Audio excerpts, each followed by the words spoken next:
देख रहे हैं इंडिया न्यूज, मैं हूं कविता सिंह। नमस्कार। इस खास पेशकश में आपका स्वागत है। चीन अब भारत पर चूहे की तरह चुपके से हमले की प्लानिंग कर रहा है। जी हां, खबरें ये मिल रही हैं कि चीन 2 हफ्ते के भीतर डोकलाम में सैनिक हमला कर सकता है। डोकलाम में करीब 1.5 महीने से भारत और चीन की सेना आमने सामने डटी हुई है। चीन की सरकार और सेना ने भारत को डराने धमकाने के लिए कई चालें अब तक चली, और जब उसके सारे दांव बेकार हो गए, फेल हो गए, तो अब उससे भारत के खिलाफ लिमिटेड मिलिट्री ऑपरेशन की धमकी दे दी है। क्या है चीन की यही चालबाजी और भारत के पास उसका क्या जवाब है, ये सब कुछ आपको बताएंगे। लेकिन सबसे पहले हाजिर है ये रिपोर्ट।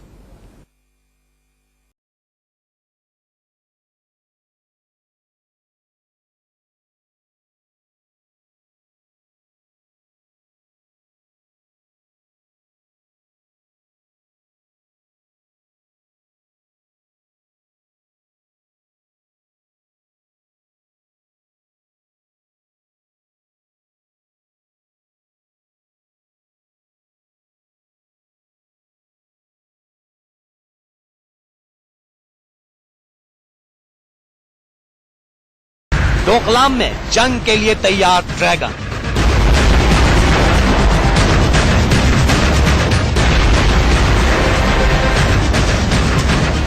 ये चीन की सेना है, पीपुल्स लिबरेशन आर्मी। देखिए कैसे दिन रात युद्ध की तैयारी में जुटे हैं चीनी सैनिक।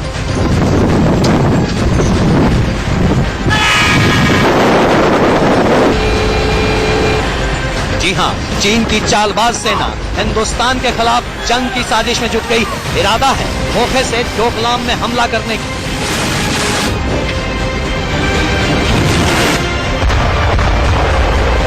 चालबाज चीन एक बार फिर से हिंदुस्तान पर धोखे से वार करना चाहता है। चीन आमने सामने की जंग नहीं चाहता, बल्कि चुपके से पीठ पर छुरा घोंपने की साजिश रच रहा है। सूत्रों की माने तो चीन भारत के खिलाफ एक छोटे सैन्य ऑपरेशन की तैयारी कर रहा है। बताया जा रहा है कि अगले 2 हफ्तों में कभी भी ये कार्रवाई हो सकती है। यह सिर्फ एक आशंका नहीं, बल्कि चीन की तरफ से आने वाला सबसे बड़ा खतरा है। चीन के सरकारी अखबार ग्लोबल टाइम्स में छपी ये चेतावनी पढ़ी है। सीमा पर दोनों देशों की सेनाओं के बीच लंबे वक्त तक ये तनातनी चीन नहीं चलने देगा। भारतीय टुकड़ी को खदेड़ने के लिए 2 हफ्तों के भीतर एक छोटे मिलिट्री ऑपरेशन को अंजाम दिया जा सकता है। मतलब साफ है, चीन भारत से खुली जंग लड़ने की बजाय सिर्फ डोकलाम के इलाके में सैनिक ताकत का इस्तेमाल करना चाहता है। इस दफे में कोई भी दम नहीं है। पिछले 2 महीने से चीन जो है हर प्रकार से हिंदुस्तान को दबाने की कोशिश कर रहा है। आर्म ट्विस्टिंग की, ब्लैकमेलिंग की, साइकोलॉजिकल वॉरफेयर की। अगर डोकलाम के इलाके में चीन ने किसी प्रकार भी हिंदुस्तान के खिलाफ कोई भी कार्रवाई की तो बहुत बुरी तरह से पिटेगा। मैंने खुद 8 साल इस एरिया में काम किया है। हमारी स्थिति बहुत ही मजबूत है, हमारे ट्रुप्स वेल ट्रेन्ड है, हमारी डिफेंसेस बड़ी स्ट्रांग है। हालांकि यहाँ एक बात साफ कर दें कि ग्लोबल टाइम्स में छपी ये रिपोर्ट चीन के रिसर्च फेलो हु जियोंग के हवाले से लिखी गई है, जो Shanghai academy of social sciences के इंस्टीट्यूट ऑफ इंटरनेशनल रिलेशंस में रिसर्चर है। इसलिए इसे सीधे सीधे चीन सरकार का बयान तो नहीं कहा जा सकता, पर यह भी जान लीजिए कि ग्लोबल टाइम्स चीन का सरकारी अखबार है, जिसने कोई भी खबर ऐसी नहीं छपती जिसे चीन की मंजूरी ना हो। यानी खुलकर ना सही, पर डोकलाम पर चीन ने अपनी आक्रामक नीति का ऐलान तो कर ही दिया है। ग्लोबल टाइम्स में छपी खबर को इसलिए भी नजरअंदाज नहीं किया जा सकता क्योंकि तिब्बत में लगातार चीन सैन्य को बढ़ावा दे रहा है। जी हाँ, चीनी सैनिक लगातार तिब्बत में बढ़ रहे हैं। गोला बारूद और वो चीज जो सैनिकों को जरूरत होती है युद्ध के लिए, वो तिब्बत में लाई जा रही है। पिछले दिनों हमने देखा था कि सिक्किम के पास चीन ने किस तरीके से अपना स्टैंड क्लियर किया था। चीनी सेना पीछे हटने को तैयार नहीं थी। इसलिए ये कहना गलत नहीं होगा कि चीन किसी बड़ी तैयारी में है।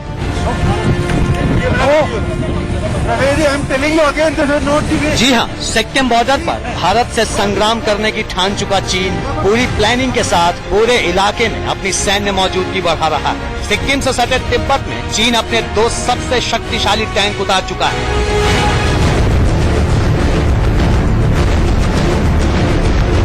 पिछले महीने चीन ने तिब्बत में एक बड़ी मिलिट्री एक्सरसाइज की थी, जिसमें मिसाइलों और टैंकों का इस्तेमाल किया गया था।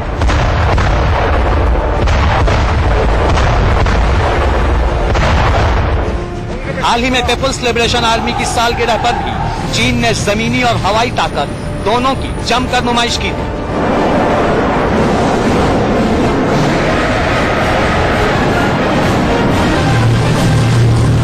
ग्लोबल टाइम्स में छपे लेख में भी इस बात का जिक्र करते हुए कहा गया है कि चीन की सेना को लिमिटेड वॉर यानी सीमित लड़ाई के लिए तैयार किया जा रहा है। तो फिर सवाल है कि अगर चीन ने डोकलाम में हमला किया तो भारत का जवाब क्या?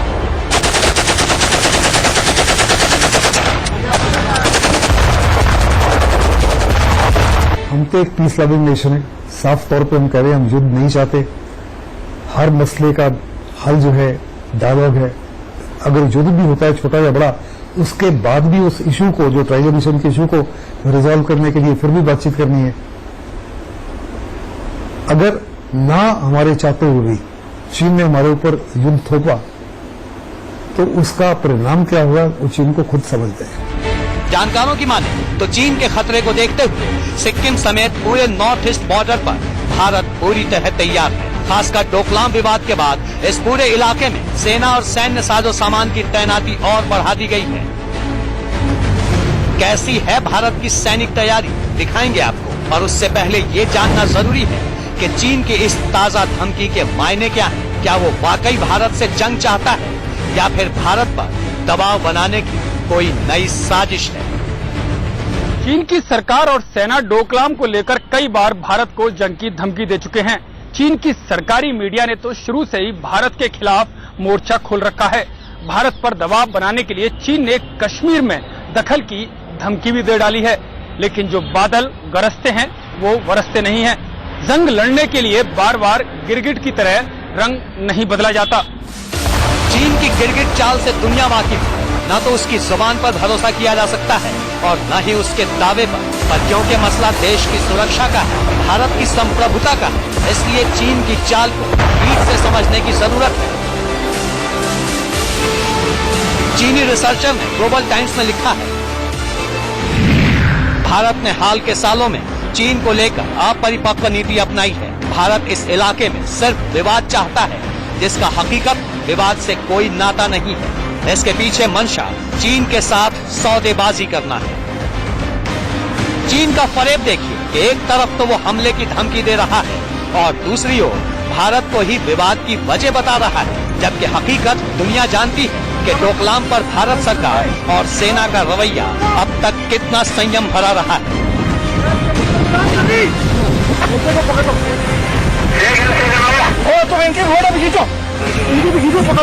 डोकलाम के मुद्दे पर भारत ने अपना रुख साफ कर दिया है।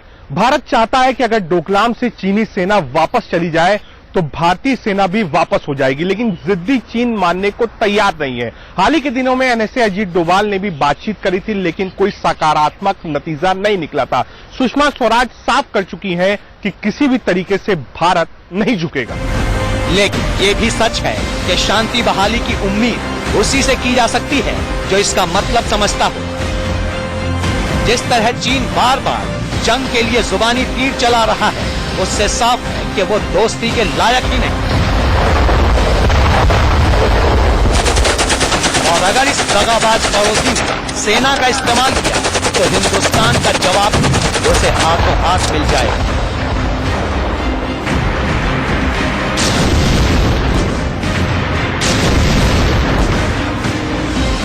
रजत राकेश टंडन और यतेंद्र शर्मा के साथ ब्यूरो रिपोर्ट, इंडिया न्यूज।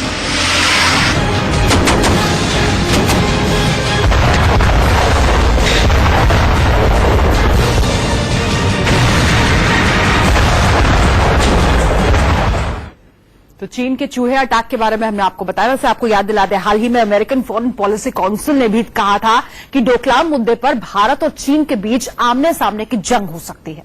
अब सवाल ये उठता है कि अगर चीन ने लड़ाई छेड़ ही दी तो भारत उसका जवाब किस तरह से देगा। चीन बार बार 62 के युद्ध की याद दिलाता है, पर वो ये भूल चुका है कि सन 62 के बाद से अब तक उसने जब जब भारत को ललकारा है उसे मुंह की खानी पड़ गई है। बताते हैं आपको 50 साल पहले का इतिहास।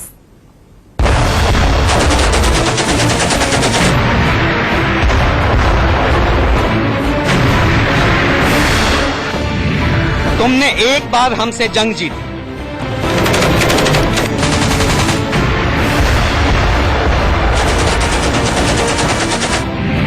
हमने 3 बार तुम्हें पस्त किया।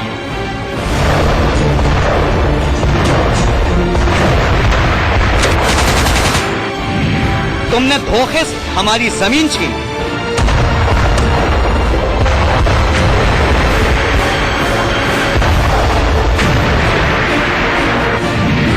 हमने बहादुरी से तुम्हें बेदम किया।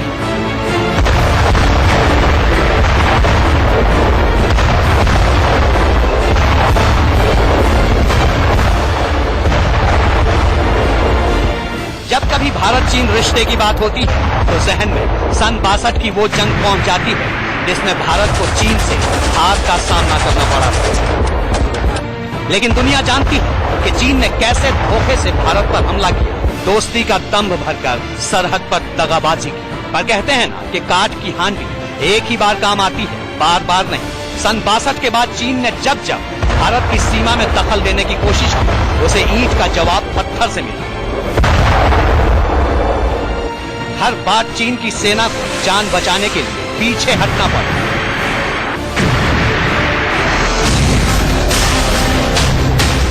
62 की जंग जीतने के बाद चीन ताकत के नशे में इतना बौरा गया कि उसने 5 साल बाद ही फिर से भारत की ओर कदम बढ़ाए, पर इस बार उसे लेने के देने पड़ गए। हमारे जाबाज जवानों ने चीनी सैनिकों को ऐसा सबक सिखाया जिसकी उन्हें सपने में भी उम्मीद नहीं थी।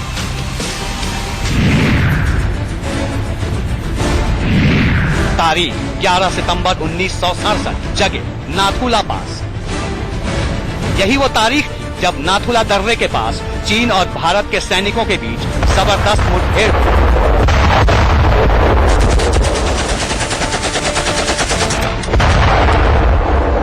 दरअसल उन दिनों बॉर्डर पर गश्त के दौरान दोनों सेनाओं के बीच अक्सर धक्का मुक्की हुआ करती थी।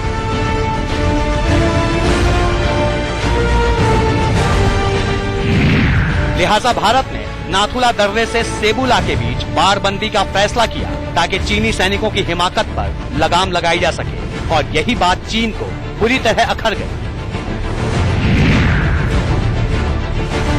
नाथुला दर्रे पर बार बार चीनी सैनिकों से हो रही झड़प के बाद भारतीय सेना ने नाथुला से सेबुला तक तारबंदी बिछाने का फैसला लिया। जैसे ही तारबंदी बिछाने का काम शुरू हुआ, चीनी सैनिकों ने इस पे ऐतराज जताया। पहले तो चीनी सैनिक अपने बंकरों में वापस चले गए, मगर वहां जाकर लाइट मशीन गन से उन्होंने अचानक भारतीय सेना पर गोलीबारी शुरू कर दी। अचानक हुए इस हमले के लिए भारतीय सैनिक तैयार नहीं थे, जिसके चलते शुरुआत में उन्हें इसका नुकसान उठाना पड़ा। चीनी सैनिकों का हमला इतना अप्रत्याशित और अचानक से था कि कहते हैं कि करीब 10 मिनट की चीनी गोलाबारी में हमारे 70 से ज्यादा सैनिक शहीद हुए। अब भारत की बारी थी। सेबुला और कैमल्स बैक में अपनी मजबूत स्थिति का फायदा उठाते हुए भारत ने जमकर आर्टिलरी पावर का इस्तेमाल किया, जिसमें कई चीनी बंकर ध्वस्त हो गए। भारतीय सेना की जवाबी कार्रवाई में चीन के 400 से भी ज्यादा सैनिक मारे गए। भारत की ओर से 3 दिनों तक दिन रात फायरिंग होती रही। चीन की मशीन गन यूनिट को पूरी तरह तबाह कर दिया गया। जाहिर चीन के लिए ये बड़ा आघात था। हालात बिगड़ते थे। चीन ने अपने सैनिकों को पीछे तो बुला लिया, पर उसकी साजिश का दूसरा हिस्सा अभी भी बाकी था। अगले ही महीने ड्रैगन फिर फुफकारा।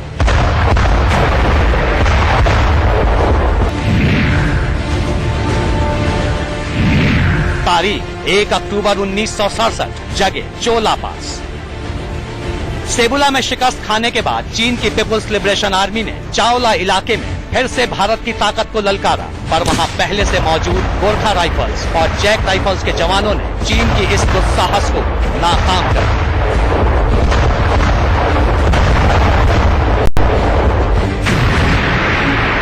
दरअसल सर्दियां शुरू हो जाते ही भारतीय फौज 13,000 फीट की ऊंचाई पर बनी अपनी चोला की चौकियों को खाली कर नीचे आ जाती थी, और एक बार फिर जब गर्मी शुरू होती थी तो उन चौकियों पर जाकर बैठ जाती थी।